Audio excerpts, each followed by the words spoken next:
Long before Rome became the superpower of the ancient world, many other fascinating and powerful groups of people had their own kingdoms, fought epic battles, and left their mark on history. But today, most of them are almost completely forgotten. In this part, we're looking at these lost civilizations that existed before Rome truly took over. We'll explore the mystery of the lost tribes of Israel, whose disappearance has puzzled people for centuries. We'll meet fierce warriors who gave Rome a tough fight in wild mountains and from pirate ships. We'll uncover the secrets of kings like Midas, whose touch turned everything to gold, and desert people who built incredible cities with clever water tricks.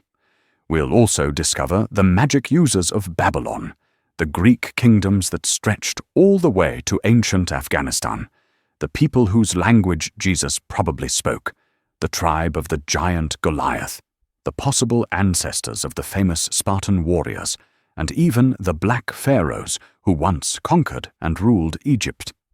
They all had incredible stories, but time and conquest have hidden them from us.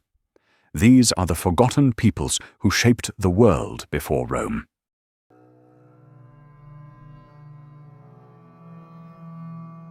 Ten entire tribes of people ripped from their homeland by a brutal empire, scattered to the corners of the known world. And then, silence.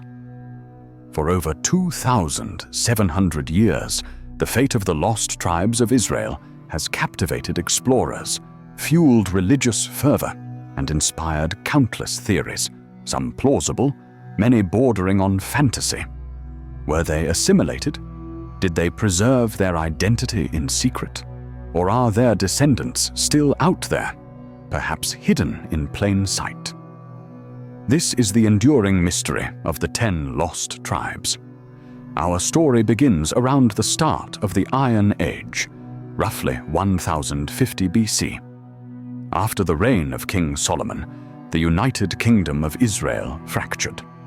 10 tribes in the north rejected Solomon's son, Rehoboam, forming the Kingdom of Israel with its capital eventually at Samaria.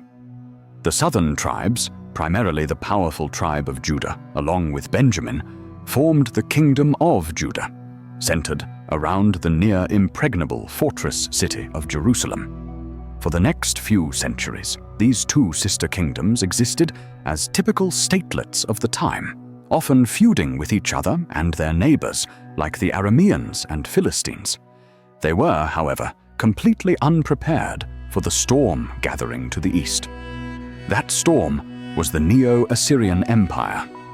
The catalyst for disaster was an Assyrian king named Tiglath-Pileser III, who seized the throne around 744 BC. He wasn't just another ruler. He represented dramatic, terrifying change. He overhauled the Assyrian bureaucracy and, crucially, transformed the army from a civil militia into a ruthless, professional fighting force. Tiglath-Pileser quickly realized the best way to pay for this army was through conquest, and he launched a career of relentless expansion. He conquered Babylon, subjugated the peoples of Urartu and the Neo-Hittites, leaving Assyria poised to sweep down upon the small kingdoms of Israel and Judah. The northern Israelites initially tried to buy Tiglath-Pileser off with a huge ransom of silver, as recorded in the Book of Kings. But they soon realized this wouldn't be a sustainable solution. In a desperate move, they allied with their former enemies, the Arameans, to try and resist the Assyrian juggernaut. According to the Bible, this godless alliance, combined with Israelite tolerance for worshipping other gods like Baal, sealed the northern kingdom's fate. The final straw came when Israel and the Arameans turned on Judah, demanding they join their anti-Assyrian alliance or face the consequences. Working on the principle, "My enemy's enemy is my friend," King Ahaz of Judah appealed directly to Tiglath-Pileser for help. The Assyrians responded with brutal efficiency around 734 BC, destroying the Aramean capital of Damascus and reducing the kingdom of Israel to a subject nation. But the northern Israelites, much like their southern brethren, possessed a recalcitrant streak. Before long, they were scheming again, trying to play the Assyrians off against the Egyptians to regain their independence. This proved to be a fatal miscalculation. The Assyrians, now under Shalmaneser V, were unimpressed. The Bible boldly reports the upshot. Then the king of Assyria came up throughout all the land, and went up to Samaria, and besieged it for 3 years. In the 9th year of Hoshea, the king of Assyria took Samaria and carried away Israel into Assyria. 2 Kings 17:5-6. The 10 northern tribes, Asher, Dan, Ephraim, Gad, Issachar, Manasseh, Naphtali, Reuben, Simeon, and Zebulun, the priestly tribe of Levi held no land, were deported. They were placed them in Halah and in Habor by the river of Gozan, and in the cities of the Medes. Only the southern kingdom of Judah and the small tribe of Benjamin remained. What happened next is where history blurs into legend. Where exactly were Halah, Habor, and the cities of the Medes? Habor might be a tributary of the Euphrates in northern Syria, placing some exiles there. The cities of the Medes would be even further east, in lands once held by the Elamites. The Assyrians were experts at wholesale resettlement, moving entire populations around their vast empire to quell unrest and break resistance. They refilled the emptied lands of northern Israel with peoples imported from Babylon and other conquered territories, the ancestors, perhaps, of the later Samaritans. The most rational explanation for the tribe's disappearance is gradual assimilation. Dispersed in new environments, surrounded by different cultures and religions, it's reasonable to assume that within a few generations, through intermarriage and adoption of local customs, the distinct identity of the 10 tribes simply vanished. But rational thinking often takes a back seat to hope and mystery. The experience of the Jews of Judah, who later survived exile in Babylon and maintained their cultural identity against all odds, fueled the belief for centuries that the 10 tribes must still be out there, somewhere. References appear even in the New Testament, mentioning Anna, of the tribe of Asher, living in Roman-controlled Judea centuries after the tribe was supposedly lost, an unexplained anomaly.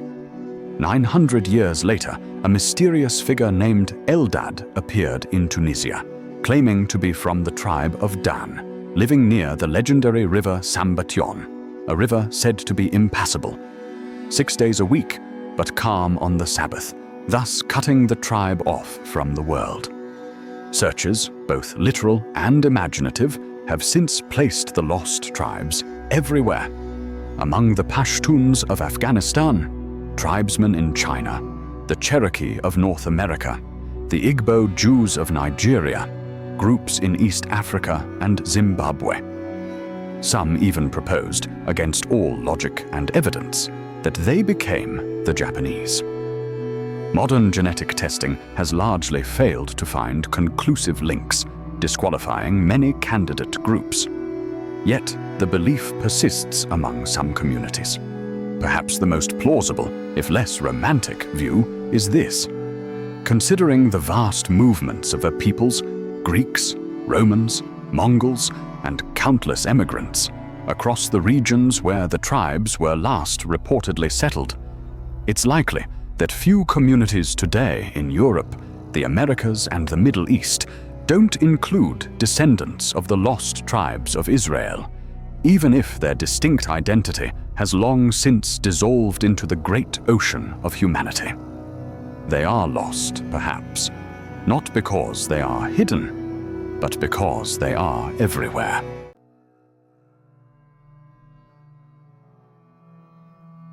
I gathered my chariots and warriors, I went to the country of the Arameans, whom I smote.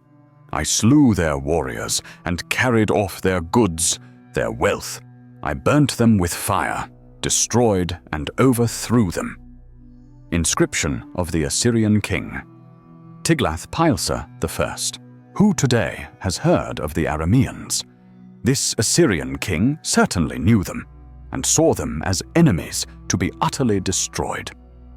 Yet, these remarkably adaptable and creative people not only survived Assyrian wrath, but developed one of the key languages used in the Bible, the very language likely spoken by Jesus himself.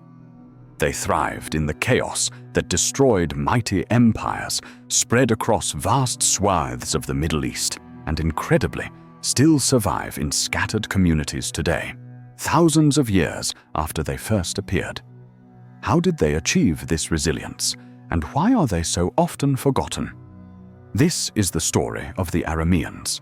The Arameans emerge from the shadows during the apocalyptic Bronze Age collapse around 1200 BC. While established civilizations centered on cities crumbled, trade routes ruptured, and populations plummeted, opportunities arose for those better suited to chaos. One group that benefited was the highly organized and militarily adept Assyrians, quick to adopt new iron weaponry. Their strongest opposition, however, came from a completely different kind of survivor, the Arameans. Were they the cause of the collapse? Early historians thought so, seeing archaeological evidence of nomadic Arameans moving into lands previously occupied by farmers and concluding they were invaders. But more recent analysis suggests the lands were often already vacant or weakened. Like the infamous Sea Peoples, the Arameans were likely a symptom, not the cause of the crisis. They may have always been around, perhaps as a subgroup of a people the early Assyrians vaguely called the Aramu. Without the collapse, they might have been just another tribe appearing briefly in the records before vanishing forever. But the new, harsh circumstances suited their adaptable, pastoral, nomadic lifestyle, and they thrived. In stark contrast to the centralized, bureaucratic Assyrians, the Arameans bypassed the need for complex administration. They simply didn't have any. While Assyria struggled to maintain its irrigation-based agriculture, the Arameans took over the fields of farmers who couldn't cope. Their key to success was adaptability. Where there was a power vacuum, they filled it. Where depopulated areas needed farmers and defenders, they became welcome neighbors. But where empires like Assyria sought to expand, the Arameans proved stubborn fighters. Their very lack of organization, their tribal structure with no single leader, made them incredibly hard to defeat decisively. Often, facing a large Assyrian army, they found it more convenient to simply melt away, only to flow back once the legions were needed elsewhere. As a result, by the time the dust settled and the early Iron Age began, the Arameans occupied a broad swathe of the Middle East, from southern Anatolia down to the borders of the Israelite kingdoms and southern Mesopotamia. Their settlement patterns varied. In northern Syria, they seem to have gradually assimilated with the struggling Neo-Hittite civilization, with Aramean names steadily increasing among community leaders, suggesting symbiosis rather than violent displacement. Further south, they bumped against the more organized and xenophobic Phoenicians and Israelites. After initial clashes proved the established residents would fight hard, the Arameans contented themselves with settling along the northern and eastern borders, forming a ragtag collection of minor kingdoms that fought and feuded indiscriminately with everyone, including each other. Further inland, the Arameans constantly contended with the Assyrians. Their fortunes mirrored Assyria's. When Assyria was weak, the Arameans expanded. When Assyria was strong under a competent king, Aramean territory contracted. The Assyrians couldn't simply ignore them, as crucial trade routes to the west lay across Aramean lands, and making treaties with the highly decentralized Aramean leadership was nearly impossible. From around 1050 BC until 700 BC, the Assyrians persistently tried to bring the western Arameans under control. Eventually, the Assyrians succeeded, absorbing the Aramean lands into their empire. But they made a pragmatic choice. Recognizing the difficulty of suppressing Aramean identity entirely, they instead co-opted their language. Aramaic, with its relatively simple alphabetic structure derived from the Phoenicians, was far easier for administration than the complex cuneiform scripts used previously. Aramaic became one of the official languages of the mighty Assyrian Empire. This fateful decision led to Aramaic gradually replacing Akkadian as the common tongue, the lingua franca, of the entire Middle East. In southern Mesopotamia, the situation was even more complex. The Arameans were just another ingredient in a multicultural stew already containing Babylonians, Assyrians, Sumerians, and Elamite remnants. They jostled for space with another recently arrived group, the Chaldeans. Here, the Arameans immediately plunged into local politics, often supporting whichever ruler opposed the Assyrians, making life difficult for pro-Assyrian monarchs. While the Chaldeans tended to merge with the local population and embrace urban life, the Arameans remained a distinct pastoralist group for longer, never particularly welcome. Eventually, like everyone else in the region, they were subsumed into the successive empires that dominated Mesopotamia. Despite their political fragmentation and eventual absorption, the Arameans' linguistic legacy is immense. The spread of Aramaic is evident in its later use in parts of the Bible, like the Book of Daniel, and its adoption by the subsequent Persian Empire. Eventually, many non-Aramean peoples, from Iraq to Turkey, adopted Aramaic as their first language.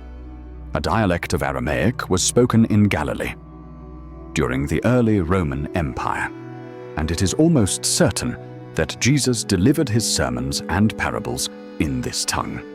Incredibly, variants of Aramaic survive today, making it one of the oldest languages still in everyday use. The Arameans' ability to fit in while remaining distinct allowed them to endure for millennia. They have been Jewish. The Bible counts the conversion of an Aramean king as a major coup. Christian, many Christian communities in the Middle East still identify as Aramean or Syriac, and Muslim. They remain today in scattered enclaves, both internationally and in the Middle East. As just one small example of their remarkable endurance, the Aramean Syriac Football Association, founded in Sweden, participates in international competitions and maintains a lively online presence. A testament to a people who, despite conquest and dispersal, refused to be entirely forgotten.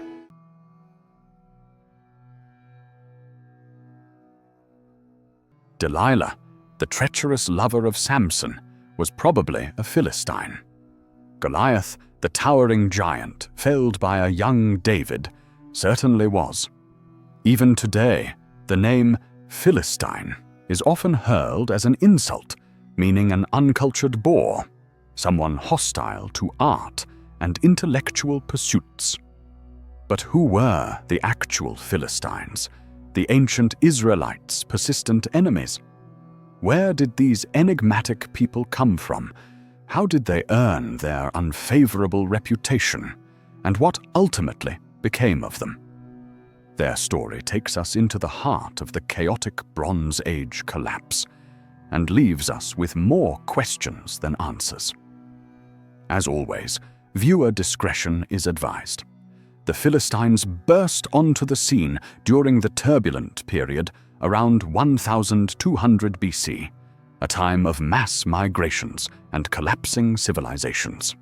Egyptian records boast of Pharaoh Ramesses, the third's victory over a confederation of invaders known collectively as the Sea Peoples. Among these invaders, one group is named the Pust or Plst. Add the vowels and you get Peliset, a name eerily familiar to Bible scholars. The ancient Hebrews knew a people called the Pelishet, their constant foes in the land of Canaan. The Greeks later rendered this as Philistines, the name we use today. It seems almost certain the Philistines were one of the Sea Peoples. But this only deepens the mystery. Where did these Sea Peoples, these Philistines, originate? The Bible's Table of Nations vaguely links them to Egypt and a place called Kaftor. But who were the Casluhites mentioned alongside them? And where was Kaftor? Hebrew sources sometimes just use Philistine to mean hostile strangers, adding to the confusion. Some scholars suggest Kaftor might be ancient Crete. Intriguing clues support this. Pottery found in Philistine archaeological sites resembles Cretan styles, and their unique oval graves are similar to burial practices on Crete. Their material culture also suggests they weren't native Canaanites. Notably, they didn't practice circumcision. The prevailing theory paints a dramatic picture.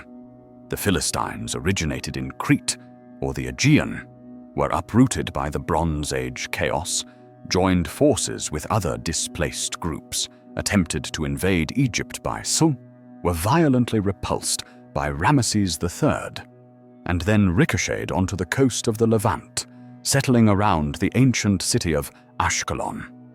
Recent DNA analysis from skeletons in Ashkelon seems to confirm a migration from southern Europe around this time. However, this distinct DNA signature quickly disappears from the record. Why? Perhaps due to intermarriage with local populations, or maybe, chillingly, due to later mass deportation by the Assyrians. Language offers few solid clues. Occasional Philistine words preserved in the Bible hint at a non-Semitic tongue, and names like Goliath are certainly not native to the Levant. But frustratingly, these names can't be convincingly linked elsewhere.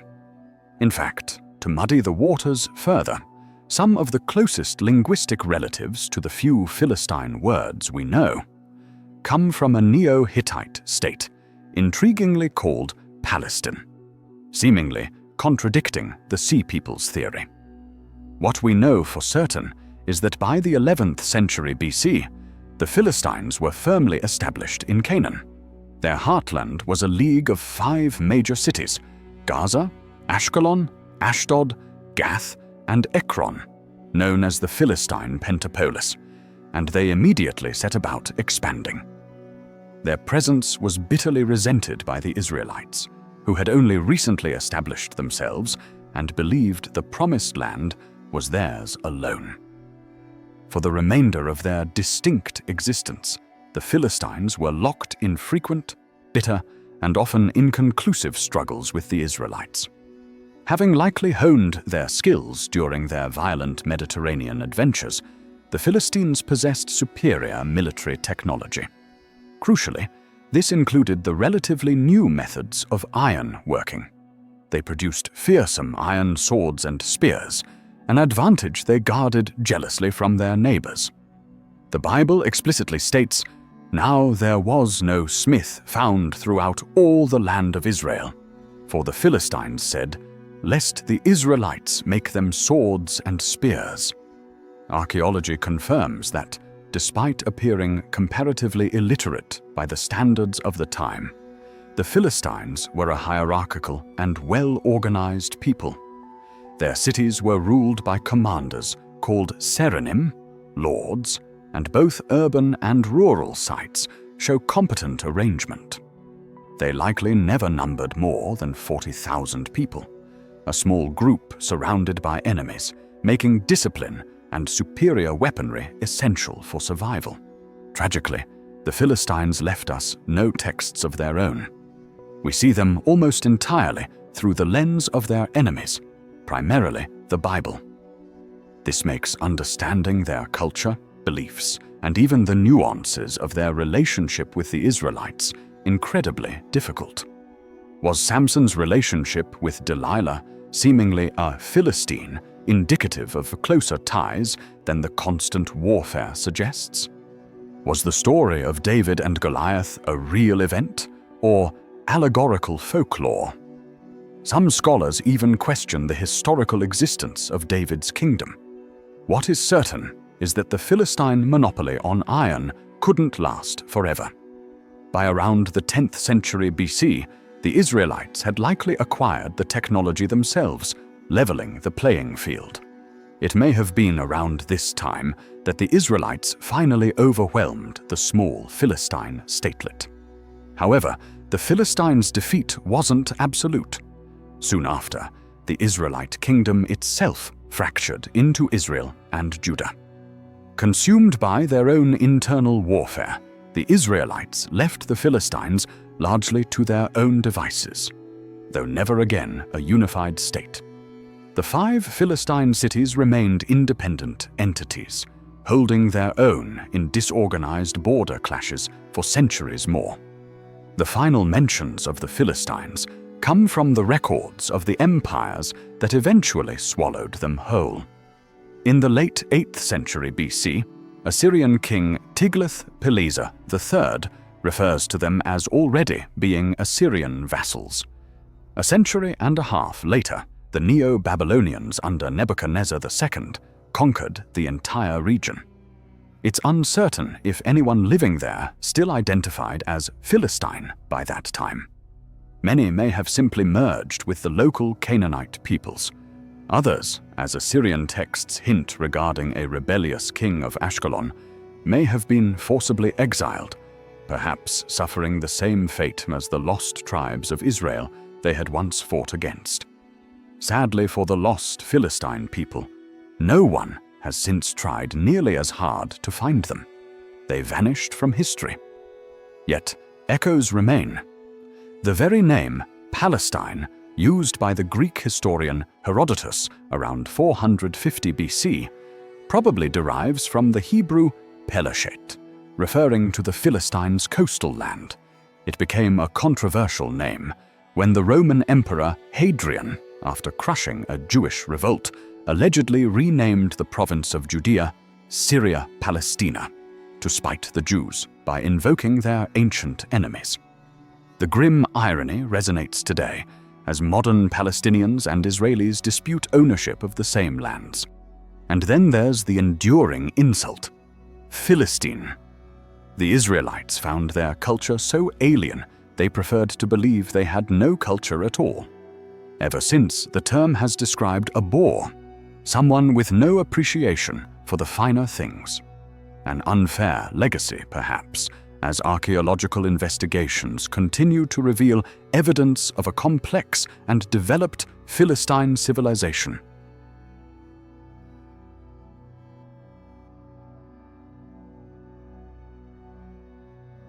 Sparta, Corinth, Syracuse.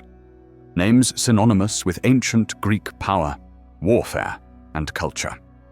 And underlying much of this world, particularly in the Peloponnese, was a people known as the Dorians. Their architectural style, the simple, strong Doric order, graces iconic buildings like the Parthenon. Yet, despite this legacy, the origins of the Dorians themselves are shrouded in mystery and controversy. Were they savage northern invaders who destroyed a golden age? Or were they something else entirely? For the ancient Greeks, the Dorians were the reason their world plunged into darkness. This is their perplexing story. Around 1300 BC, Greece was the land of the Mycenaeans, a civilized world of palace complexes, traded goods, sophisticated pottery, and the earliest known Greek script, Linear B. These were the Greeks of legend who sailed to Troy. But just 200 years later, their culture was gone. Around 1250 BC, cities like Thebes were destroyed by fire. Then came another, stronger wave of destruction. Across Greece, cities were damaged, abandoned, their inhabitants desperately trying and failing to strengthen defenses. Barely a single site of note escaped devastation, save perhaps the Acropolis fortress in Athens. What followed was a dark age. Population levels plummeted. Trade routes collapsed. Sophisticated arts were replaced by crude pottery. Writing itself disappeared for centuries. What caused this epic collapse? Plague? Climate change? Internal warfare? Foreign invasion? Or a combination of everything? It's surely no coincidence that this happened around the same time the Hittite Empire buckled and Egypt battled the Sea Peoples. While modern scholars debate the cause, the ancient Greeks pointed the finger squarely at one group responsible for their specific woes: the Dorians. According to ancient Greek tradition and mythology, the Dorians were originally a relatively minor Greek tribe, perhaps from the north or Crete. Their defining moment came with the return of the Heraclidae, the descendants of the hero Hercules. Driven from the Peloponnese generations earlier, this Dorian stock supposedly swept back southwards, conquering southern Greece, displacing the original inhabitants who fled east to found cities in Ionia, and plunging the land into its dark age. Their warlike nature was even supposedly embedded in their name. Dori means spear in Greek. It's a neat story. Too neat, perhaps. Despite a century of searching, modern archaeology has found no definitive evidence of a massive, destructive Dorian invasion from the north. This has prompted a counter-argument. What if the Dorians were always present in southern Greece, as the legends almost claimed? What if a nameless disaster, perhaps related to the wider Bronze Age collapse, destroyed Mycenaean civilization, and the Dorians, rather than invading, simply moved into the vacant possession of abandoned valleys and farmlands? However they arrived, by 800 BC, as Greece re-emerged into the light, the Dorians were undeniably there. Greece was now a land of poleis, independent city-states. The old linear B script was gone, replaced by a new alphabet adapted from the Phoenicians. The Dorians occupied the Peloponnese, from Corinth to the land that would become infamous as Sparta. They were considered fully Greek, though they spoke their own distinctive dialect and had unique traditions, like a different version of the paean, the battle hymn sung before lines clashed. They worshipped the same gods with the same rituals as other Greeks. Like their Ionian counterparts, the Dorians sent out colonists. While Ionians mostly settled east in Asia Minor, Dorian colonization focused westward. Syracuse in Sicily and Taranto in southern Italy became major Dorian centers. Some settled eastward too, like Halicarnassus, home of Herodotus, and the island of Rhodes. And if they ever were barbarian invaders, they certainly became civilized. The ultimate symbol of classical Greek architecture, the Parthenon in Athens, the heart of Ionian culture, is built primarily in the Doric order, believed by ancient Greeks to originate from the simple wooden temples of the Dorians. But were the Dorians a monolithic warrior race, as the image of their Spartan offspring might suggest? The reality is more complex. While the Cretan Dorians shared Spartan traits, the wealthy, pleasure-loving Corinthians were also Dorian, their sybaritic ways famously proverbial. Not everyone can go to Corinth, meaning some luxuries are unaffordable. The historian Thucydides heavily emphasized the rivalry between Dorian Sparta and Ionian Athens in his account of the Peloponnesian War. But this division might be a literary simplification. Athens had Dorian allies, and their neighbors, the Boeotians, were neither Ionian nor Dorian. By the Hellenistic age, following Alexander the Great's conquests, the distinction seems to have hardly mattered. Massive emigration from Greece to Alexander's new eastern kingdoms blurred ethnic lines. The Doric dialect was largely replaced by Koine, a common Greek spoken throughout the Hellenistic world. Ultimately, like most ancient peoples, the Dorians gradually vanished through integration and absorption. Only the Spartans, fiercely clinging to their unique traditions, remained idiosyncratically distinct until the later Roman Empire. The most visible echo of the Dorians today is their architecture.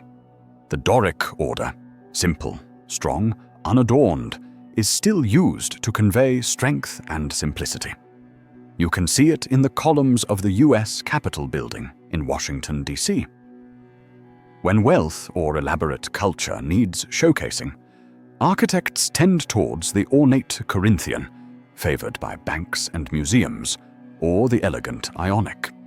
But the sturdy Doric persists, perhaps partly because of all the Greek orders, it was the cheapest to construct. A practical legacy for a people whose origins remain debated, but whose impact on the Greek world was profound and enduring.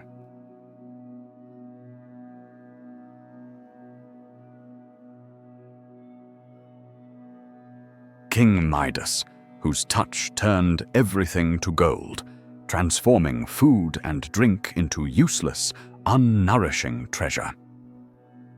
The Gordian knot, an impossibly complex tangle, decreed by Oracle that whoever could loosen it would become king of Asia. These legends echo through history, but who were the people behind them? While most may never have heard of the Anatolian Phrygians, their most famous king and his legendary knot are instantly recognizable.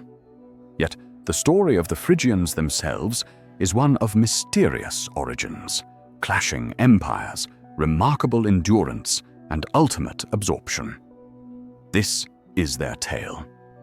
The Phrygians occupied the western part of the Anatolian plateau, a harsh land but excellent for raising horses and growing grapevines, explaining their ancient reputation for skilled horsemanship. Their capital was the city of Gordium, strategically located on the river Sangarius. But where did the Phrygians themselves come from? They were a remarkably durable people, speaking an Indo-European language distinct from the native Semitic tongues of Anatolia, strongly suggesting they originated elsewhere, probably the Balkans west of Greece. Their language survived, incredibly, until the 6th century AD, over 1,600 years after its first appearance. How and when they arrived in Asia Minor is a puzzle. It seems reasonably certain that Phrygian invaders delivered the final blow to the already collapsing Hittite Empire around the 12th century BC. Yet, confusingly, Greek tradition places Phrygians in Anatolia much earlier. Phrygian horsemen supposedly fought alongside the Trojans against the Greeks, and Heracles himself is said to have fought and killed a Phrygian king there. Assyrian records mention raiders called the Muski around this time, a name close to an ancient term for the Phrygians, whom the Assyrians later explicitly called Muski, though Assyrians sometimes confusingly used the same name for different peoples. How do we reconcile this? One theory suggests an early Phrygian presence as subjects of the Hittites. Then, during the chaos of the Bronze Age collapse, they were reinforced by more tribesmen migrating from neighboring Thrace, as Herodotus tells us. Once the Hittites fell, these Phrygians established their own kingdom, which was a going concern by the time reliable records began again around 850 BC. Their most famous landmark wasn't a building, but the Gordian knot itself. An extremely elaborate knot tied an old ox cart to a post in the city center of Gordium. The cart was dedicated to the Phrygian god Sabazios, and the oracle's prophecy about ruling Asia attached to it made it legendary. Untying it was deemed impossible, as the knot consisted of several intertwined tangles made from bark strips that only tightened with age. Before Alexander the Great arrived to test the prophecy, mastery of Asia seemed like it might fall to another invading barbarian tribe, the Cimmerians. These warriors swept down from the north, captured and sacked Gordium in 696 BC, violently rebuffed Assyrian attempts to stop them, and attacked the kingdom of Lydia to the west. After initial successes, however, the Cimmerians were finally defeated in 619 BC by a Lydian-led coalition, which included the Phrygians. The Cimmerians scattered, eventually merging with the population of nearby Cappadocia, becoming another largely forgotten people, except perhaps for their most famous, albeit fictional, member, Conan the Barbarian. Though disastrous, the Cimmerian invasion marked the end of Phrygia as a unified state. For a time, it became a geographical region occupied by small principalities. Gradually, the area fell under the power of the neighboring kingdom of Lydia. Gordium was rebuilt, but now as a Lydian stronghold. Lydia, in turn, fell to the rising power of Persia under Cyrus the Great. Around 450 BC, Phrygia was unified again, but this time merely as a satrapy, an administrative district within the vast Persian Empire. This brought considerable prosperity, as the famous Persian Royal Road, linking the heartlands to the Mediterranean, ran right through Phrygia, becoming the western end of the burgeoning Silk Road.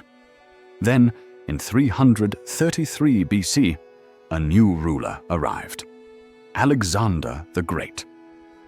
Conquering Anatolia, Alexander himself came to Gordium and wrestled with the famous knot. Frustrated, the young conqueror drew his sword and fulfilled the prophecy not by untying, but by cutting the Gordian knot. This simple, drastic solution apparently satisfied the terms, as Alexander did indeed become master of Asia, meaning Anatolia, and much else besides.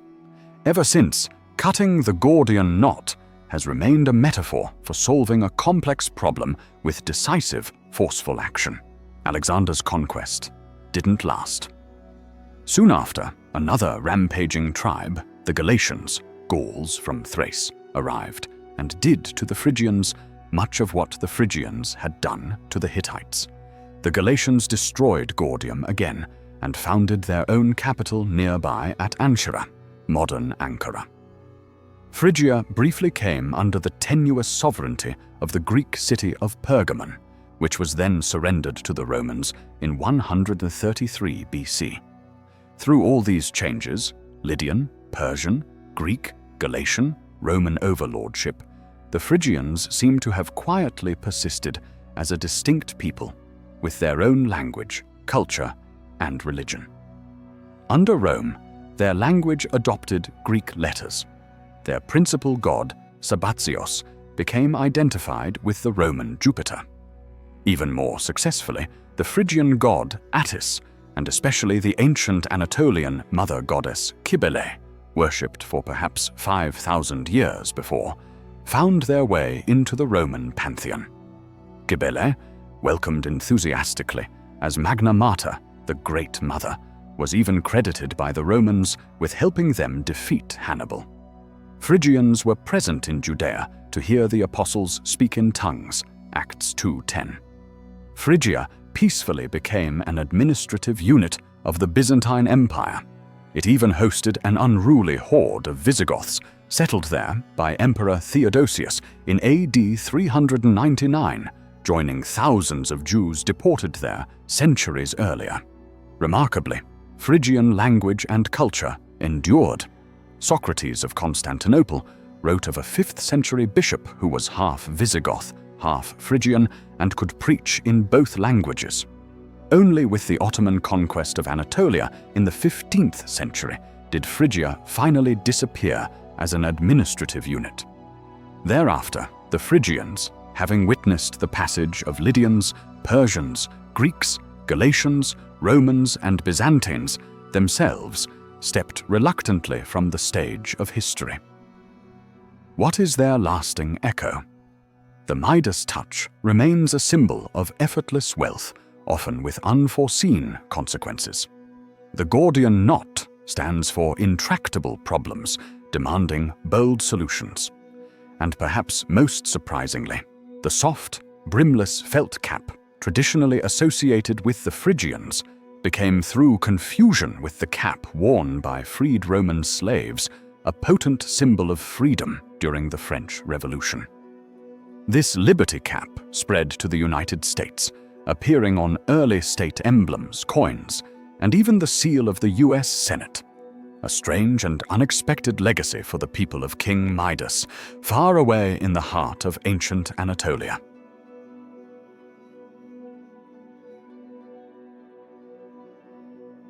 Imagine a coastline riddled with hidden bays and rocky inlets, perfect for launching lightning-fast raids. Imagine tribes so adept at guerrilla warfare they would vex the mighty Roman legions for centuries. Imagine a people dismissed as barbarians, yet whose descendants would one day sit on the imperial throne of Rome itself, saving the empire from collapse. These were the Illyrians, the enigmatic and often terrifying inhabitants of the Western Balkans. But who were they? And what became of these notorious raiders and skilled warriors? Like many ancient peoples, the name Illyrians is likely an oversimplification imposed by outsiders. The Greeks probably first encountered one relatively small tribe just north of Epirus, and then slapped that label on the entire diverse population inhabiting the vast region west of Macedonia and south of the Danube, roughly modern Albania, Croatia, Montenegro, and surrounding areas. These various tribes didn't initially see themselves as one people. Their common traits in the eyes of their more civilized neighbors were a taste for raiding and a generally unruly nature. Their origins are a tangled mess. They spoke Indo-European dialects, suggesting migration from the northeast, yet their pottery shows remarkable continuity from earliest times, hinting they were native to the region. Adding to the complexity, archaeology reveals a later influx of Celtic peoples, bringing elements of the Hallstatt culture. Greek myths offered their own explanations, either linking them to the hero Cadmus or, perhaps more fittingly given their reputation, to the savage, man-eating Cyclops Polyphemus from Homer's Odyssey. In short, the Illyrians were a patchwork of different tribes with different dialects and varying cultures, united mainly by geography and a fearsome reputation. Some groups stand out. The Liburni, living in what is today Croatia, were skilled maritime people. Their proclivity for piracy was legendary, powered by speedy, agile galleys called Liburnis. With a single bank of oars and a sail, these ships terrorized merchant vessels crossing the Adriatic between Italy and Greece. Their light build allowed them to hide easily in coastal inlets and even raid upriver. The design was so effective that the Romans later adopted it for their own river fleets on the Rhine and Danube. While the Liburni also traded across the Mediterranean, the Greeks suspected, probably correctly, that these merchants would turn pirate in the blink of an eye if they found an isolated target. In stark contrast, the Dalmatai, living practically next door to the Liburni, were strictly land-based pastoralists. Archaeological remains suggest many lived in simple tents and caves, seldom venturing far from their pastures.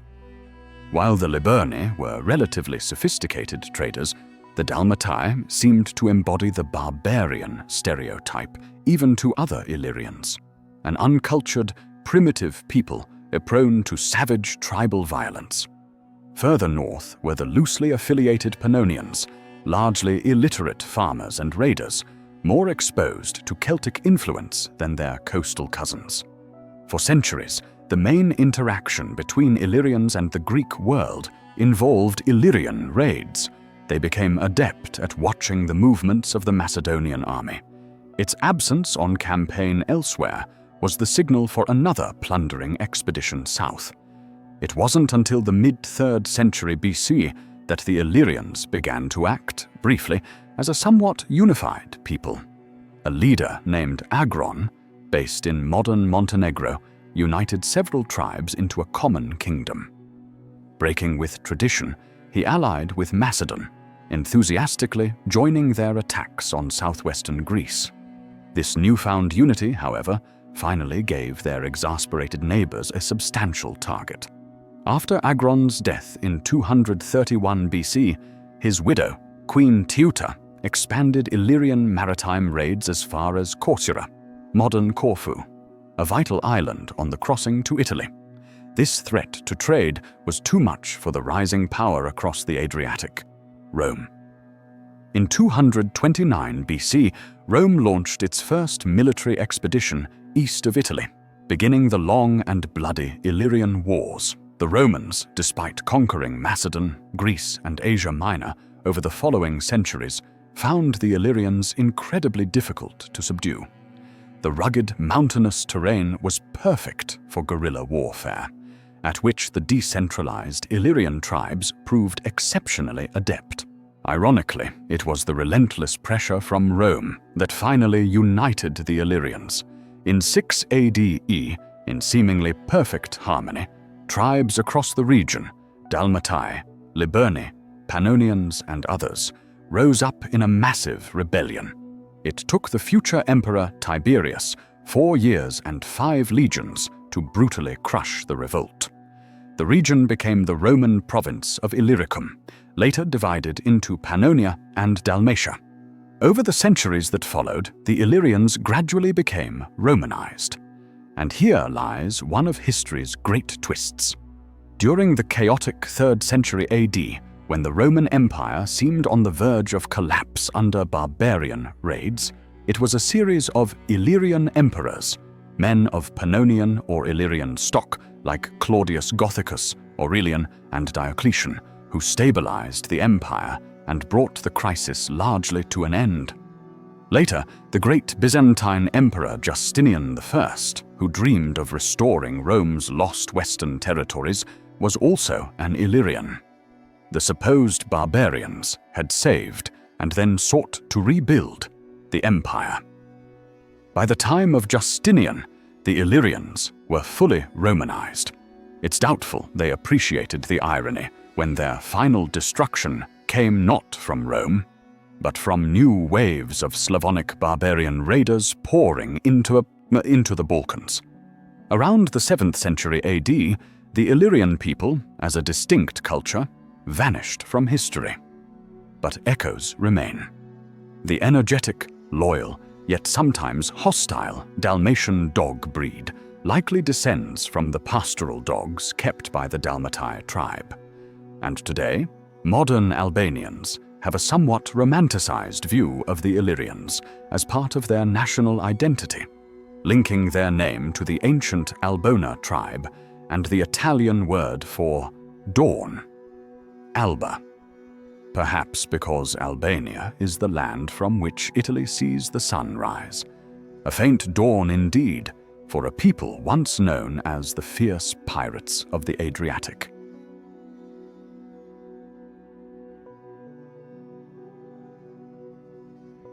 As rich as Croesus. The phrase echoes through millennia, a benchmark for unimaginable wealth. But who was Croesus? And who were the Lydians, the people he ruled? They gave the world coinage, possibly retail trade itself, and inhabited a beautiful, prosperous land in western Anatolia, modern-day Turkey. Their myths intertwine with King Midas and Heracles. Yet today, despite their famous king and revolutionary inventions, the Lydians themselves are almost completely forgotten. How could a kingdom renowned for its golden rivers and powerful rulers vanish so completely? This is their story. Lydia was a land blessed by nature. Rich agricultural pastures supported famous horse breeds, while the river Pactolus washed literal gold down from the highlands, electrum, a natural gold and silver alloy. Legend whispered this golden bounty came from the cursed King Midas of neighboring Phrygia, who washed his terrifying golden touch away in its waters. This immense wealth colored Greek perceptions of Lydia, making its king's legendary figures even inspiring envy. The very river that marked its border, the Meander, modern Menderes, flowed so gently, twisting and turning, that it gave us the word meander itself. But Greek myths about Lydia weren't all golden. King Tantalus, another mythological Lydian ruler, committed an atrocity so horrific it earned him eternal punishment. Chained waist-deep in water he couldn't drink, beneath fruit he couldn't eat, forever tantalized. His crime? Trying to serve his own son to the Olympian gods. Ironically, that son, Pelops, was restored to life, moved to Greece, and gave his name to the Peloponnese, supposedly founding the Olympic Games. Then there was Queen Omphale, who took Heracles as a servant, and according to Herodotus, engaged in behavior acceptable among Lydian women, who customarily earned their dowries through sex work before becoming respectable wives. Out of these myths and the chaos following the Bronze Age collapse, the historical Lydian kingdom emerged, likely sometime after 1000 BC. Herodotus tells of a man named Gyges overthrowing an earlier dynasty in the 7th century BC, possibly taking advantage of the turmoil caused by Cimmerian barbarian invasions from the east. Gyges established the Lydian capital at Sardis.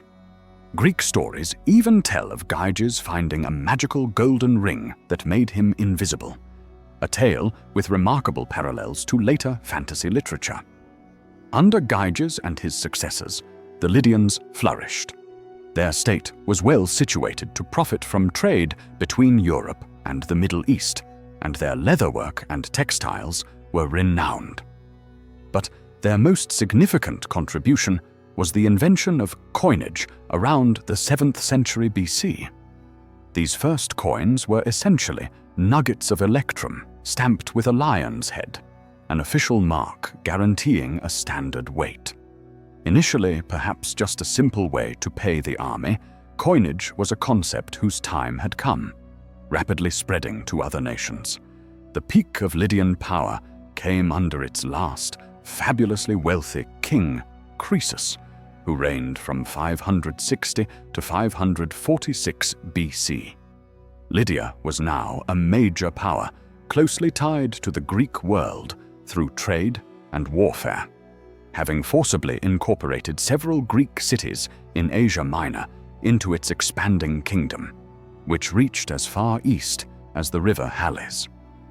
Croesus was famously generous, contributing substantially to the rebuilding of the Temple of Artemis at Ephesus, making it one of the 7 wonders of the ancient world. He was also a firm believer in the power of the Oracle of Apollo at Delphi in Greece, and it was to this oracle that he turned for advice when faced with a new, menacing power on his eastern border. Lydia had previously clashed with the Medes. Now, abruptly, the Medes were gone, overthrown by a usurping people, the Persians, led by Cyrus the Great. Like the Medes, the Persians were camped right next door, just across the Halys River. Conflict seemed inevitable. Should Croesus strike first, ask the king, and try to crush the Persians before they became too established? "Do that," advised the oracle cryptically, "and you will destroy a great empire." Confident in the prophecy, Croesus launched his attack. Only later, in 546 BC, standing as a prisoner amidst the smoking ruins of his own capital, Sardis, did Croesus understand the oracle's cruel ambiguity. He had destroyed a great empire, his own. Lydia was conquered by Persia.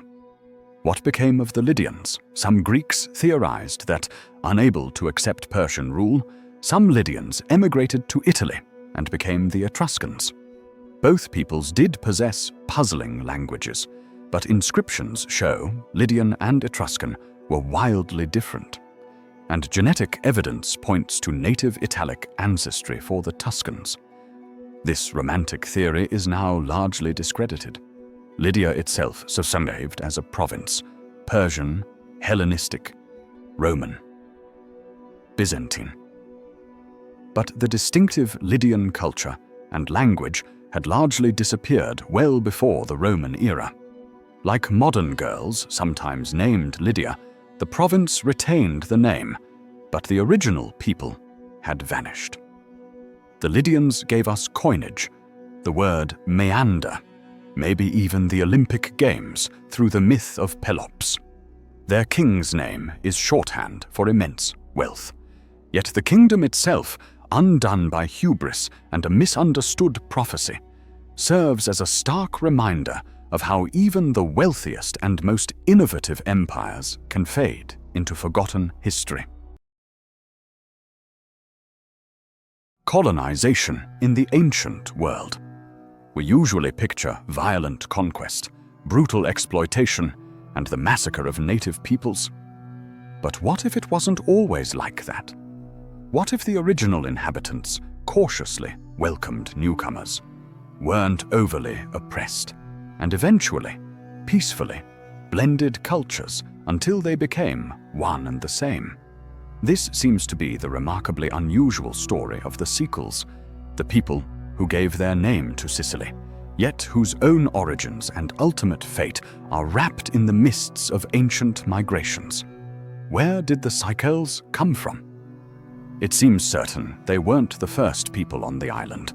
Ancient writers agree that title belonged to a tribe called the Sicani. Then came the chaos of the Bronze Age collapse around 1200 BC. Egyptian records mention repulsing a Sea People confederation that included a tribe called the Shekelesh. Could these be the Sicels?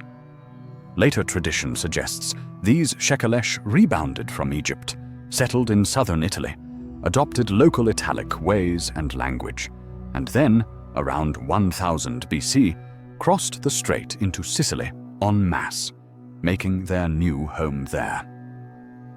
The ancient historian Diodorus Siculus, himself a native of a former Sicel town in Sicily, reported exactly this tradition. As you'd expect, the original Sicani weren't thrilled to see these newcomers. But if the Sicels were indeed related to the Sea Peoples, they likely possessed superior Iron Age weaponry, and there wasn't much the Sicani could do. However, modern archaeology suggests this wasn't an apocalyptic invasion. Sicily was relatively thinly populated, especially the interior. While the Sicani were likely bumped from the prime coastal sites, it seems the Sicels largely settled in the second-best locations, pushing inland. By the time Greek civilization got back on its feet around 800 BC, the Sicels were recognized as the dominant people of Sicily.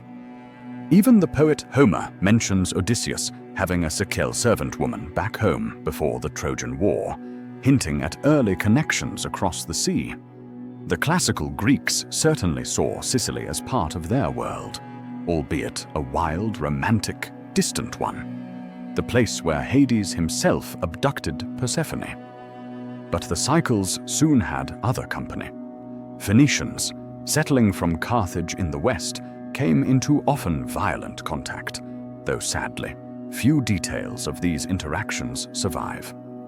Much more is known about the arrival of the Greeks, who settled largely on the eastern side of the island. Like the Sicels before them, the Greeks had the military technology to ensure their arrival couldn't be seriously opposed. But again, it seems no one particularly minded them being there. The Sicels, mainly pastoralists practicing rudimentary agriculture, were largely settled in the interior. The arrival of strangers trading gifts on a coast they seldom used likely sparked more curiosity than distress. The colonization of Syracuse offers a template. First, the Greeks occupied the uninhabited island of Ortygia, just offshore. Then, through trade, bribery, and diplomacy, they developed friendly relations with the locals. Probably Sicani in this case, but the pattern held. Eventually, the Greeks acquired land on the mainland, and the colony grew. Ownership of land seems to have changed hands as often through sale and marriage as through violence. Stories of Greeks tricking rustic Sicels out of their land suggest that outright seizure wasn't the preferred method. As the classical era progressed, Sicel society rapidly developed, towns expanded, and they embraced urbanism. However, relations with the dominant Dorian Greek cities, led by Syracuse, began to decline. According to Diodorus Siculus, this anti-Syracusan sentiment allowed a Sicel leader named Ducetius to unite the tribes, who had previously been led by individual chiefs. For a while, the Sicel Confederation dominated the interior, retaking lands seized by the Greeks. Alarmed, Syracuse allied with neighboring Agrigentum, and in 450 BC, their combined power destroyed the Sicel army. In a remarkable display of the lack of deep hatred, Ducetius rode into Syracuse and offered his surrender. The Syracusans reciprocated by exiling him comfortably to Corinth. Ducetius even founded new cities with mixed Greek-Sicel populations. Sadly, these good relations fractured. Ducetius broke his parole and returned to Sicily. Though he died soon after, his reappearance provoked a Syracusan assault and the conquest of much former Sicel territory. But the real conquest wasn't military, it was cultural. Increasingly, the Sicels became indistinguishable from their Greek neighbors. In language, they abandoned their original Italic tongue for Greek, in culture, and through intermarriage, in ethnicity. By the time Diodorus Siculus wrote his history in the 1st century BC, he could pronounce the final verdict on his own ancestors. Once sufficiently large numbers of Greeks came to Sicily, those already living there adopted that language. Eventually, they grew into the Greek way of life. Finally, they lost not only their barbarian tongue, but also themselves. What remains of the Sicels? There's the clear etymological link. Shekelesh, sea people, Siceloi of Italy, Sicels of Sicily, giving the island its enduring name. That name has persisted through countless later invasions and migrations, making it hard for geneticists today to isolate original Sicel genes. Their origin in Italy is generally agreed upon. Thucydides even mentions one of their kings, Italus, supposedly giving his name to Italy itself. And the people who supposedly drove the Sicels from Italy? A tribe called the Aborigines, living in central Italy before the Romans, which is how aboriginal came to mean the first people to occupy any land. The Sicels themselves, seemingly uniquely accommodating as both colonizers and colonized, simply blended away, absorbed completely into the Greek culture they came to embrace.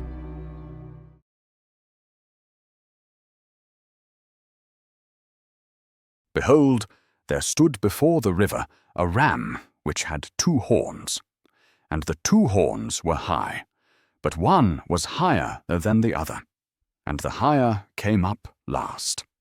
I saw the ram pushing westward and northward and southward, so that no beasts might stand before him. This strange biblical prophecy describes a powerful dual empire, the Medes and the Persians. To the peoples of ancient Judea and Europe, the Medes were a faraway exotic people, famed for strange rites, potent beliefs, and perhaps most enduringly, their priestly caste, the Magi. It's from them we get the word magician. They rose from obscurity to rule a vast empire, helped to obliterate the terrifying Assyrians, and then, seemingly vanished, absorbed by their closest allies. But who were these destroyers of Nineveh, these masters of the arcane? This is the story of the Medes. The homeland of the Median people was much of what is today Iran. They were of Aryan stock. The word Iran itself derives from Aryan. Beyond that basic fact, their origins are shrouded in mystery. Were they descendants of the even earlier Elamites who occupied the land? Were they invading pastoralists who arrived around 1500 BCE? Perhaps a mixture. The Greek historian Herodotus tells us they were originally 6 different tribes who united to become the Medes. Characteristically, the Greeks also had a mystical theory involving the fearsome witch Medea. Fleeing east from Greece, her son Medus supposedly became such a great ruler that the people renamed themselves Medes in his honor. The Roman Jewish historian Josephus traced them back to Madai, a grandson of Noah. It seems everyone had a theory about Median origins, except, frustratingly, the Medes themselves. Their language hasn't been preserved, and we have no texts giving their own version of events, magical or otherwise. The earliest factual accounts come from their nemesis, the Assyrians. Around the 9th century BC, Assyrian records detail campaigns against the Madai, whose homeland lay along the Great Khorasan Road, later part of the Silk Road, running from near Babylon towards Central Asia. These early Medes were scattered in small kingdoms, known for breeding famed cattle and horses in the Zagros Mountains. It may have been Assyrian oppression after conquering the region that forged a sense of common identity among the Median tribes. The Assyrians record several Median rebellions, all bloodily suppressed. Though the Assyrians sometimes protected the Medes from other barbarian raiders, like the Cimmerians, the resentment ran deep. This was brutally demonstrated in 612 BC, when the Medes allied with a Babylonian-led confederacy of former Assyrian subjects. Their goal? To wipe their oppressors off the face of the earth. Median troops were among the rebels who stormed and utterly razed the Assyrian capital of Nineveh. The fall of Assyria created a huge power vacuum in the Middle East, and the Medes stepped in to fill it. They made their capital at the former Elamite city of Ecbatana. Just as the prophet Daniel had foreseen, they pushed north, west, and south, likely taking over wholesale the administrative structures left vacant by the vanished Assyrians. Between 625 and 549 BC, the Medes ruled a substantial empire, including former Assyrian domains in Iran, northern Mesopotamia, and Armenia. Under King Cyaxares, they pushed deep into Anatolia, battling the wealthy Lydians to a standstill at the river Halys. By now, alongside Babylonia and Egypt, the Medes were considered one of the great powers of the known world. Despite this, we know surprisingly little about their society. We can assume a feudal structure with lords of 5 tribes owing fealty and soldiers to the king. The 6th tribe, however, was different. The Magi. This priestly caste interpreted dreams, wielded political influence, and promoted the fire worship of the god Ahura Mazda, a religion later strongly influenced by the teachings of Zarathustra, Zoroaster. Their skill in interpreting signs and portents was so renowned that their name, Magi, gradually came to mean any master of the arcane arts. It's likely in this sense that the Gospel of Matthew refers to 3 Magi from the east following a star to Bethlehem. But the Median Empire's dominance was surprisingly brief. Things came unstuck when the Median king Astyages married his daughter to the Persian king Cambyses. At the time, the Persians were subordinate to the Medes, but the child of this union, Cyrus II, known to history as Cyrus the Great, had his own ideas. When Cyrus came to power in Persia, he immediately rebelled against his grandfather, Astyages. Astyages sent an army to crush the rebellion, but its general defected to Cyrus. Eventually, Cyrus stormed Ecbatana and captured Astyages. By marrying Astyages' daughter, who may also have been his aunt, Cyrus framed the rebellion more as a palace coup. Many Median domains peacefully transitioned into becoming part of the new Persian Empire. What happened to the Medes? Once their lands became Persian, apparently, so did they. Inscriptions suggest the Medes quickly adopted the Persian language. The few distinctions between the two closely related cultures vanished, and the Medes and Persians effectively merged into a single people, just as the Greeks had often considered them all along. Still, echoes of the Medes linger.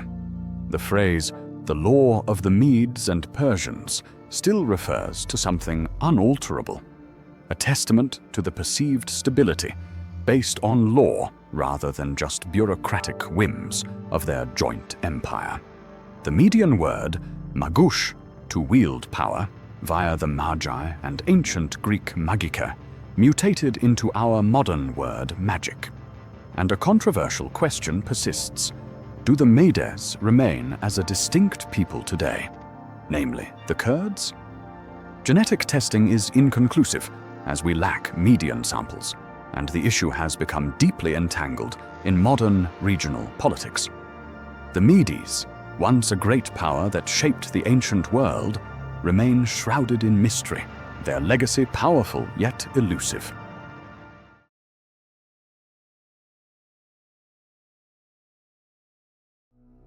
Magic, sorcery, astrology. Predicting the future by gazing at the stars or poring over the liver of a sacrificed animal. For the ancient Hebrews, and indeed much of the ancient world, these practices were synonymous with one mysterious people, the Chaldeans. Their reputation was so potent that by the time of the Roman Empire, centuries later, anyone claiming to foretell the future was simply called a Chaldean. But who were these masters of magic? Where did they come from? How did they seize control of the mighty Babylon? And why did their empire, and eventually they themselves, vanish from history? The Chaldeans were not native Mesopotamians. When they first arrived, probably sometime in the 10th century BC, they were far from welcome. These Proto-Akkadian peoples, possibly distant relatives of the Assyrians, violently invaded Assyria itself. But the Assyrian Empire, then in its youthful prime, easily deflected them southwards into lands along the river Euphrates already occupied by the Arameans. Lacking the Assyrian knack for war, the Arameans grudgingly made room, only to be speedily dispossessed by the newcomers. Our very first connection between the Chaldeans and unearthly powers comes from the Bible.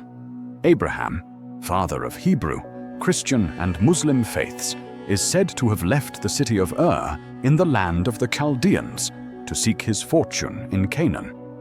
Back in Ur, however, the ruling Chaldeans were being roughly treated by their Assyrian cousins. Clay tablets from Assyrian kings in the 9th century BC make it clear the Chaldeans were unwilling subjects of the brutal Assyrian Empire. Unsurprisingly, they rebelled, frequently joining forces with resentful Babylonians and Elamites who hated Assyrian rule just as much.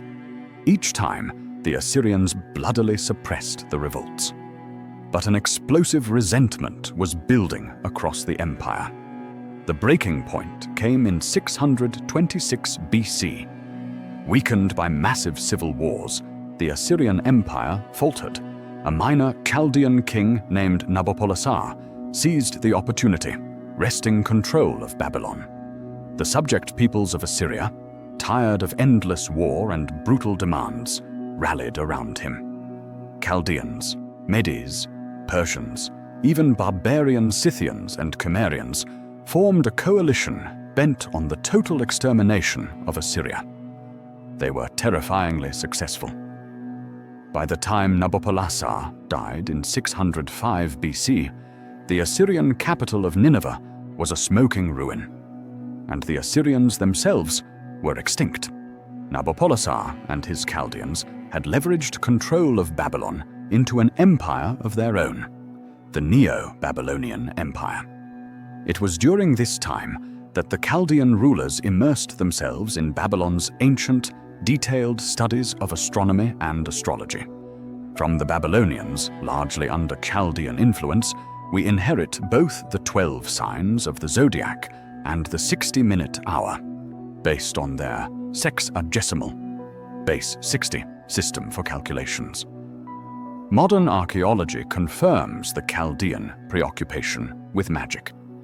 Like many ancient peoples, they believed the world swarmed with spirits, many malign, responsible for bad luck and disease, others potentially helpful if persuaded. A fragment from a tablet gives a flavor.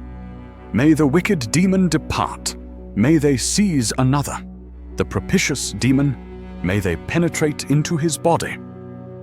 Many people unaware of the Chaldeans still know something of their works, even beyond Abraham. The legendary Hanging Gardens of Babylon, one of the wonders of the ancient world, were supposedly built by the most famous Chaldean king, Nebuchadnezzar II, reigned 604 to 562 BC, to ease the homesickness of his wife. Nebuchadnezzar is also infamous for his role in the Bible's book of Daniel. He conquered Judah after the Egyptians encouraged the Hebrews to rebel against Chaldean rule. The result was disastrous. Jerusalem was captured in 586 BC, the Temple of Solomon razed, and thousands of Jews deported into the Babylonian captivity. Despite his power, Nebuchadnezzar was uneasy. The Bible recounts his dream of a mighty statue made of precious metals, representing his empire, but with feet of clay, a fundamental flaw. While this might symbolize a lack of respect for the Hebrew God, the real feet of clay for the Chaldeans was their gradual assimilation. They had long ago abandoned their native Semitic tongue for Aramaic, the common language of Mesopotamia. Now, in customs, religion, and dress, they slowly merged with the diverse Assyriac-Babylonian mix of their heartlands. Though they continued to dominate the priestly caste, the term Chaldean gradually shifted from meaning a member of a specific people to simply meaning an expert in magic and prognostication. The end came swiftly. The mortal instrument of divine judgment, according to Daniel, was the Persian king Cyrus the Great. By 540 BC, under Nebuchadnezzar's successor, Belshazzar, the writing was quite literally on the wall. During a lavish banquet, a ghostly hand appeared and wrote a prophecy of doom. Interpreted by the Hebrew prophet Daniel, the message was stark. The king had been weighed in the balance and found wanting. Cyrus the Great, having already subjugated the Medes, turned his attention to the Neo-Babylonian Empire. It fell like a ripe fruit in 539 BC, partly aided by the timely defection of the Assyrian provincial governor. Another reason for the rapid collapse. The Chaldeans had filled their empire not just with exiled Jews, but with many other disaffected peoples deported from their homelands. Naturally, these groups supported Cyrus, who wisely reciprocated by freeing them from captivity and allowing them to return home. With the end of their empire, the Chaldeans as a distinct people vanish from history. But the name, imbued with mystique, lived on. 400 years later, Roman writers like Cicero were still debating whether latter-day Chaldeans could truly see the future. After the fall of Rome, the name faded for 1,000 years, only to re-emerge unexpectedly in the 16th century, when the Catholic Church recognized a group of Christians in the old Assyrian region, establishing the Chaldean Catholic Church, which exists to this day. Many of its members identify with the ancient Chaldeans, though proving the link would require, well, perhaps sorceress skills. The phrase "feet of clay," derived from Nebuchadnezzar's dream, remains a powerful metaphor for hidden weakness, famously used in songs and literature. And Rembrandt's evocative painting, Belshazzar's Feast, captures the terrifying moment the ghostly hand seals the fate of the Chaldean king's empire. Masters of magic, rulers of Babylon, brought down by feet of clay and the relentless march of history.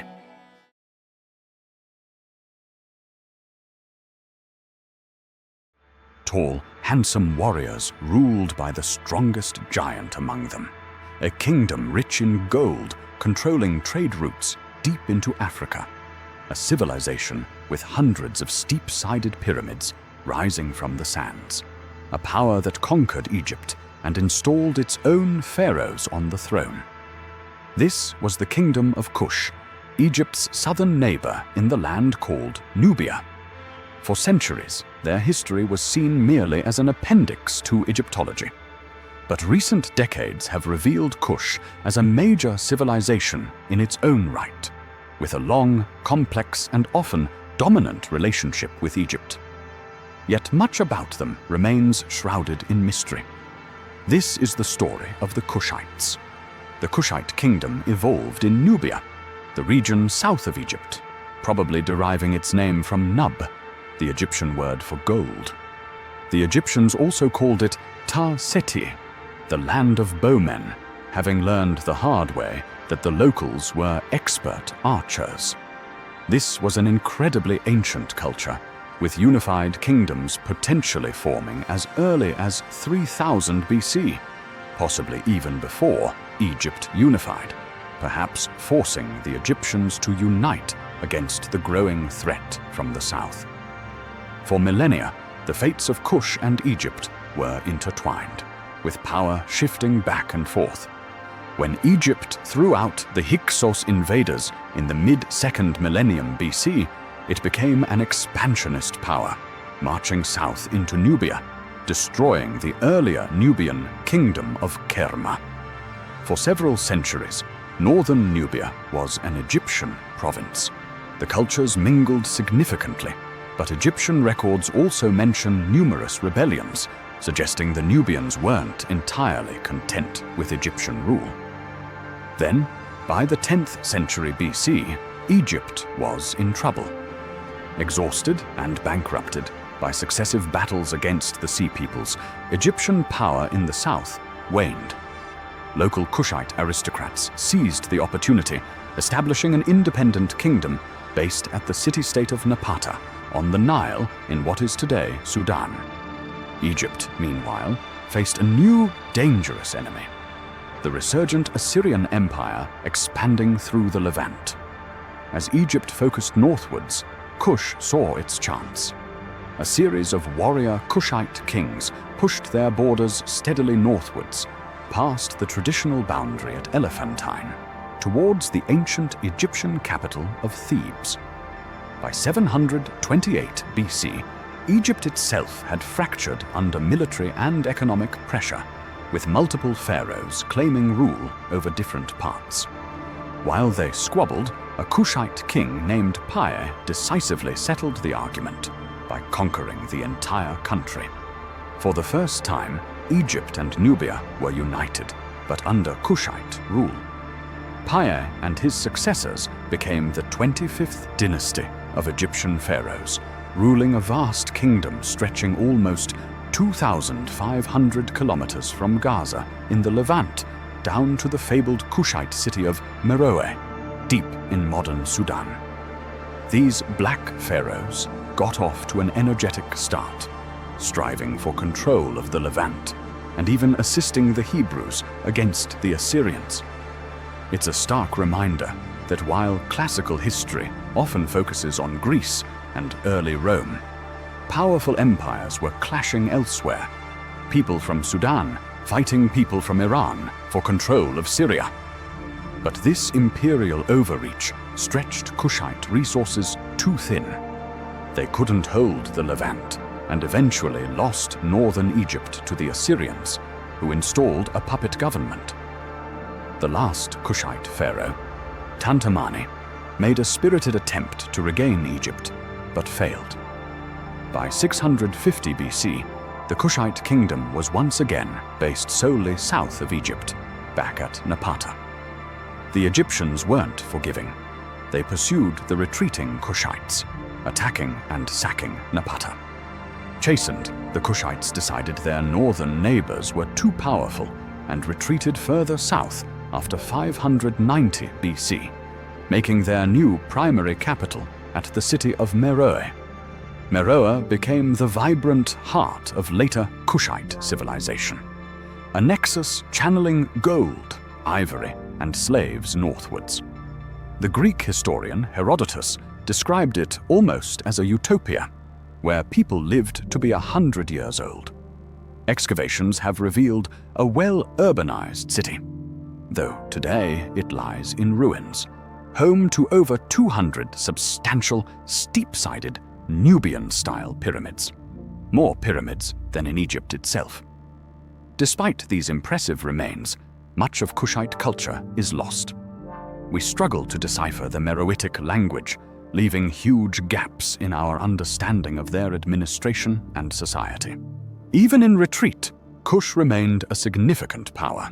When the Persians conquered Egypt, they heard tales of Meroe's fabulous wealth and launched a determined invasion under King Cambyses II around 530 to 522 BC, but failed.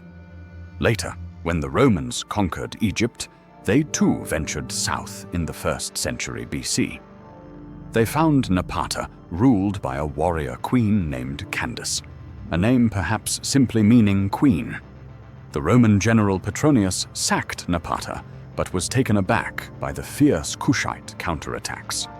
"Their women carry weapons," remarked a mildly shocked contemporary writer. Eventually, Candace negotiated a peace, effectively asking, "Caesar who?" when told she must deal with Emperor Augustus. Meroe remained largely peaceful, but faced its own internal problems. Rich in minerals and forests, the kingdom's extensive mining and smelting operations eventually led to massive environmental degradation through deforestation. A weakened Meroe was finally sacked around AD 350 by the neighboring Aksumites of Ethiopia, delivering the death blow to a city already largely destroying itself.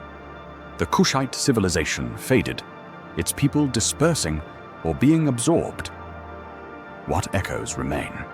The name Kush is sometimes associated with the Hindu Kush Mountains, though the connection is highly debated. More controversially, the Black Athena theory proposed significant Kushite and African influence on the origins of Greek civilization, an intriguing, though not universally accepted idea. Mostly, the Kushites remain a tantalizing enigma, a powerful African kingdom that ruled Egypt, built magnificent pyramids, challenged empires, and then vanished, leaving us to piece together their story from ruins, inscriptions we can barely read, and the biased accounts of their neighbors.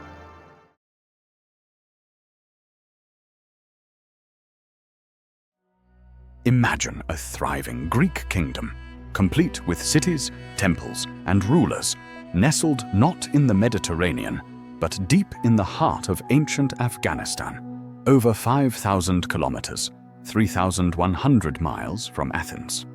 A kingdom that sat astride the legendary Silk Road, gave us the iconic twin-humped Bactrian camel, and fostered a unique fusion of Greek, Indian, and Persian cultures, including giant Buddhas carved in a Greek style.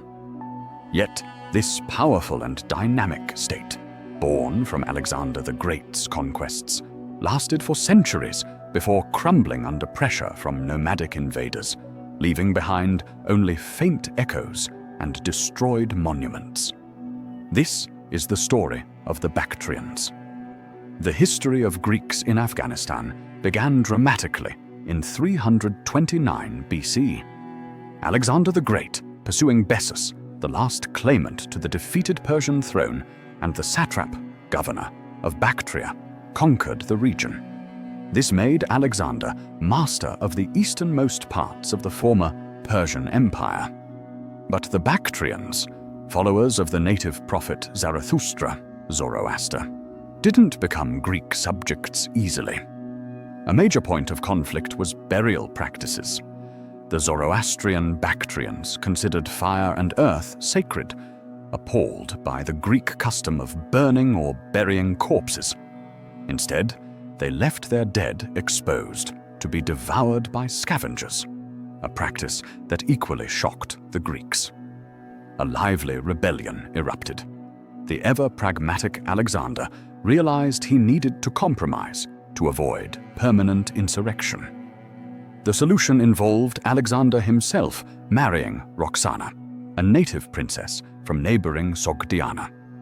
Alexander and his generals also went on a city-building spree, founding numerous new settlements and remaking others, like the ancient capital Bactra, modern Balkh, the mother of cities, in a Hellenistic style. By the time Alexander left to conquer new worlds, Bactria Sogdiana boasted several hundred cities and some 35,000 Greek settlers, a mix of opportunists seeking a new life and veteran soldiers forcibly retired thousands of miles from home. Unsurprisingly, when news of Alexander's death spread, many settlers tried to pack up and return to Greece. But Alexander's successors blocked their path, knowing a Greek presence was vital to hold this remote conquest. For the next century, Bactria existed in uneasy cohabitation, largely ignored by the Hellenistic kings further west who were busy fighting each other. This virtual isolation became reality around 245 BC. As the neighboring Parthian Empire rose in Mesopotamia, cutting Bactria off from the Seleucid Empire to which it nominally belonged, the Bactrians formalized the de facto situation. They declared themselves an independent kingdom under their former satrap, Diodotus I. This wasn't some isolated backwater. Bactria became a powerful and dynamic state, known later as the Kingdom of 1,000 Cities. Geographically protected by the Hindu Kush mountains to the south and inhospitable deserts to the north, its fertile lands were watered by mountain runoff and the mighty river Oxus, Amu Darya. Cut off from the Seleucids, Bactria forged new trade routes, connecting with Ptolemaic Egypt via India, and developing extensive indirect trade with distant China. It was through the Bactrians that the Chinese first became aware of Mediterranean culture, leading to the establishment of stations along the route that would become the Silk Road. This trade was powered by the region's native livestock, the distinctive twin-humped Bactrian camel. Perfectly adapted to the extreme temperatures, ranging from -30 degrees Celsius in winter to 40 degrees Celsius in summer, and capable of carrying heavy loads for 50 kilometers a day after drinking over 100 liters of water at once, this camel was the ideal engine for long-distance trade across harsh terrain. It wasn't long before the Bactrian kings developed a predatory interest in their neighbors. While Alexander's conquests in India barely survived his death, in the early 2nd century BC, a Bactrian king named Demetrius I launched campaigns that established the Indo-Greek kingdom, reaching into the northwest of the Indian subcontinent. This triggered a fascinating period of cultural exchange, a fusion of Greek and Indian styles into something uniquely different. We see this in artifacts like coins, minted in the Hellenistic style with Greek inscriptions, but square-like Indian coins, depicting avatars of Vishnu instead of Greek gods. This syncretism extended to religion. Alongside Zoroastrian and Hindu beliefs, Buddhism flourished, with each religion seemingly borrowing elements from the others. Unfortunately, the story of Bactria's demise is poorly documented, as ancient historians remained focused on the Mediterranean. What is clear is that the Bactrian monarchy suffered the same fatal flaws as its Western counterparts: usurpation and civil war. This internal weakness proved deadly when periodic waves of nomadic migration struck their northern frontier. Entire towns were destroyed, like Alexandria Eschaтой, Alexandria the furthest, over 9,650 kilometers from Greece. Weakened by constant warfare, the Bactrians couldn't resist opportunistic attacks from the Parthians, aggressive Indian kings, and crucially, the Uehe nomads migrating from northwestern China. Over the course of the 1st century BC, the kingdom slowly crumbled. First, Bactria itself was overwhelmed. Finally, around AD 10, the last remnants of Greek rule in India vanished. We have no idea exactly how this happened. The when is only known thanks to the discovery of coins belonging to the otherwise unknown last king, Strato III Philopator. Today, the Bactrian Greeks are almost completely forgotten by Westerners, many surprised to find Greek ruins even in Turkey, let alone Afghanistan. Art historians are less surprised as Gandharan art, that unique fusion of Greek and Indian styles, survived in the region for another 1,000 years until the Islamic conquest. Perhaps the most famous and tragic examples were the giant Buddhas of Bamiyan, carved into cliffs along the Silk Road route. The tallest stood over 50 meters high. These masterpieces survived Genghis Khan and European occupation, only to be deliberately dynamited in 2001 by the Taliban government, who deemed them against Islam. Despite worldwide protests, this barbaric act erased one of the last, most spectacular traces of the remarkable Greek presence so deep in the heart of Asia. A lost kingdom, a lost culture, leaving behind echoes in art and the enduring image of the hardy Bactrian camel.